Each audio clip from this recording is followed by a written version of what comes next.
Good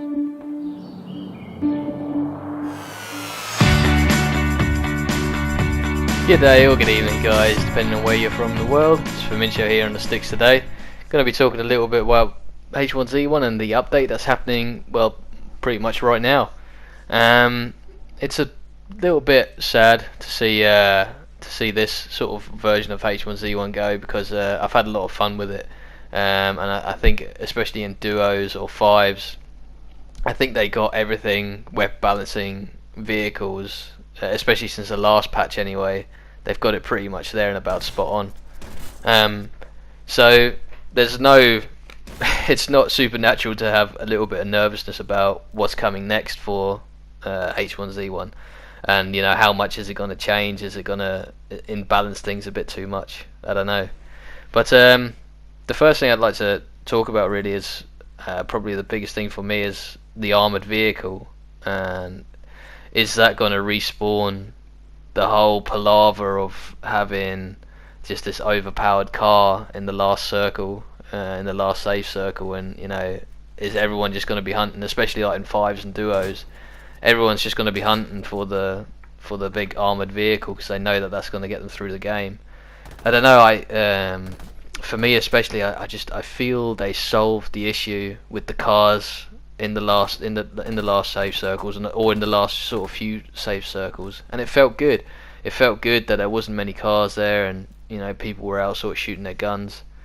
And I don't know like what this armored vehicle is going to do, and obviously with adding the RPG, I'm guessing that's their way of just balancing everything out again. So they're just looking at armored vehicle, okay, but fine, we'll add the RPG. But for me, I'm just, you know, what if you don't have it? What if you don't have the RPG at the end? I guess, you know, you just got to make sure that you do. You either have the armored vehicle or the RPG or both. So that's one of the two sort of main new features that I'm particularly going to look at once this patch drops. And the SOCOM rifle is obviously part of the scout rifle family. It's got a little bit more range, a little bit more damage.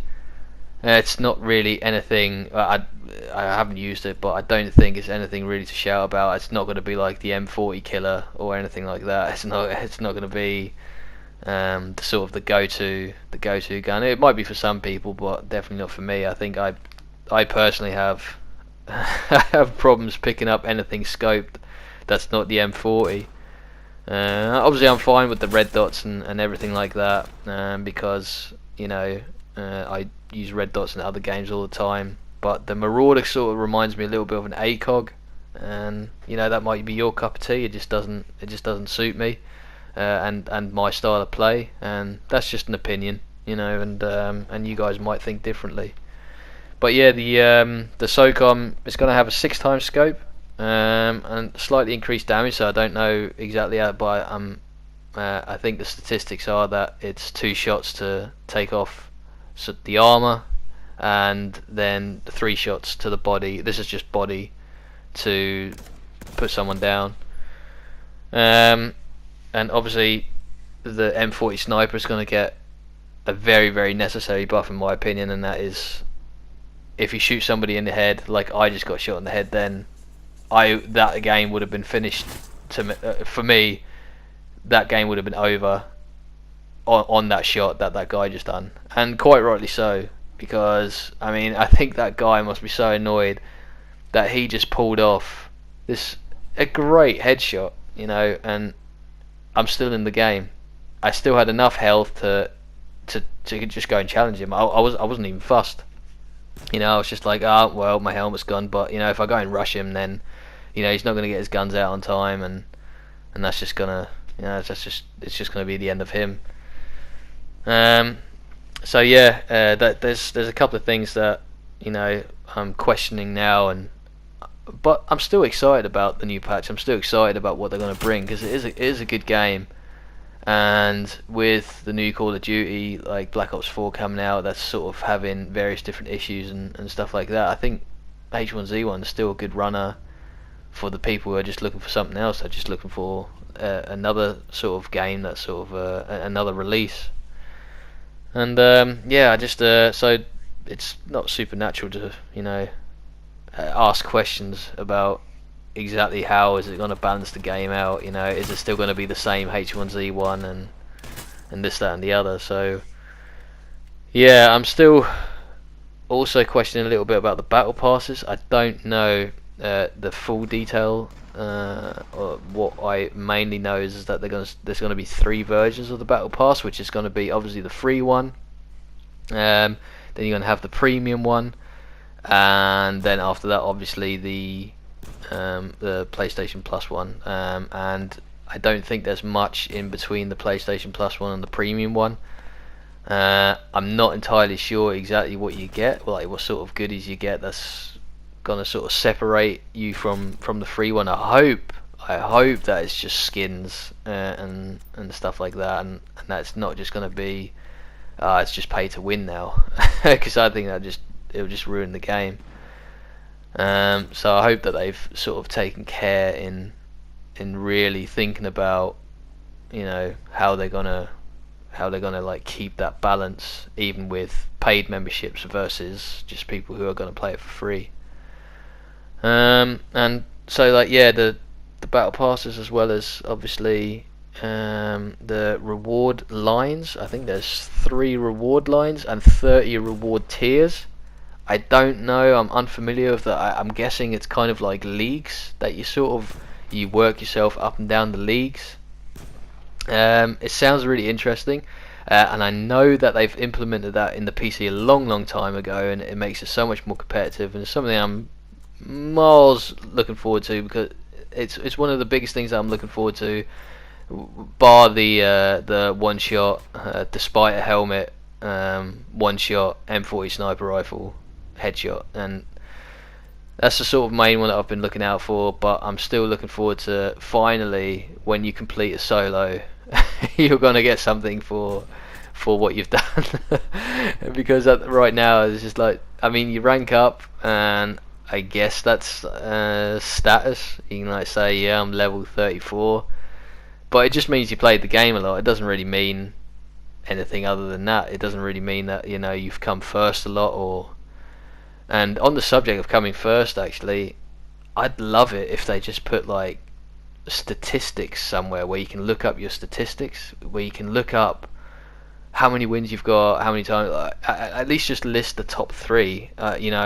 Came third this many times, came second that many times, came first this many times. I think that would be a great addition, just to go and just like see. Oh right, so I came first this many times. Oh my goodness, look how many times I came second. Like how many times I could have won it. I think that would be a great addition to the game. And surely it can't be that hard to do. Just counting, your own statistics. So I think that would be a fantastic addition.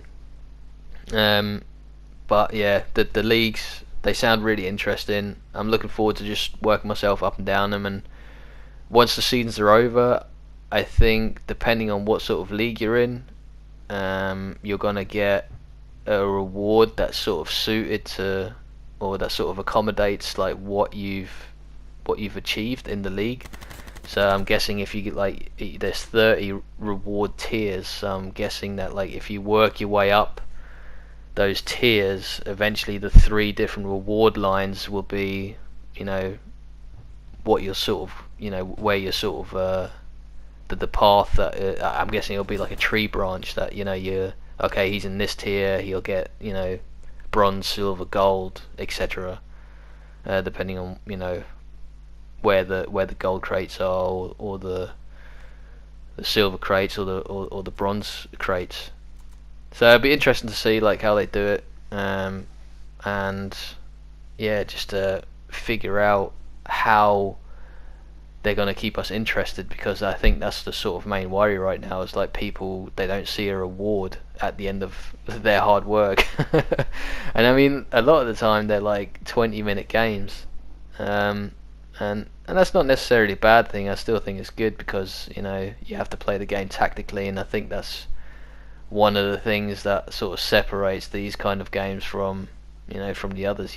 You do have time to have a little bit of a breather every once in a while. It's not just like shoot, shoot, shoot, shoot, reload, shoot, shoot, shoot, shoot, shoot, reload, dead, shoot, shoot, shoot, reload, shoot, shoot, reload, dead. It's not, you know, it is a little bit more conserved, I guess. You know, you can take your time. I mean, I'm sure there are people who have won it that have, you know, only ever had like one kill or 2 kills, and you know that's just the way the game they play. I don't have any beef with people playing the game like that.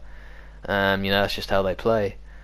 Yeah, so like it'll be interesting to just figure it out, like figure out how they're gonna keep that balance, because at the moment the game, it is really fun to play, and even though the Black Ops 4 beta is out, you know, I've still made even playing this, especially like once my friends come online. It's great to play duos or fives, you know, and it's yeah, it's just fun.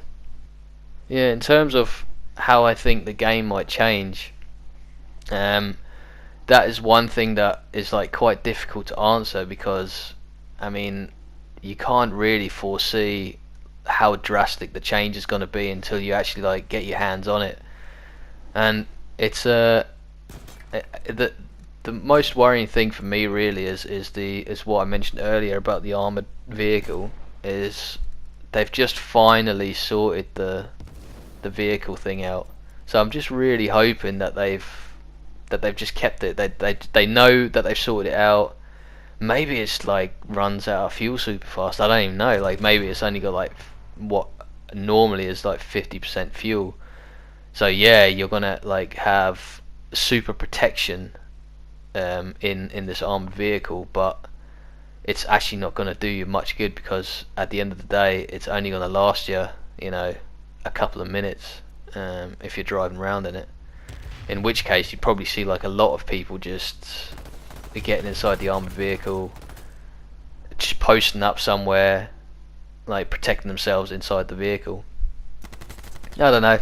I'd be interested to know what you guys think, especially those who are sort of hardcore into H1Z1, because even though I've only been playing it for about a month, I'm guessing, it's been really fun. I've really gotten into it. I've been watching a lot of the PC version online. Very interested in the PC version. I think the PC version has got some really great ideas that they can implement inside the PS4. Taking the keys out of the cars, for etc. I thought it was a really great touch. But yeah, it'd be really great to hear what you guys think about it all, and yeah, it'd be fantastic just to get some comments that I can maybe like take into my next commentary and answer some of you guys' questions. If you enjoyed the video, please give it a like. I'm regularly uploading as well as doing live streams, so please subscribe if you can, or if you want to. Give me a thumbs up if you liked it, thumbs down if you didn't, and I'll catch everybody on the next broadcast. Thanks for tuning in. Bless you guys.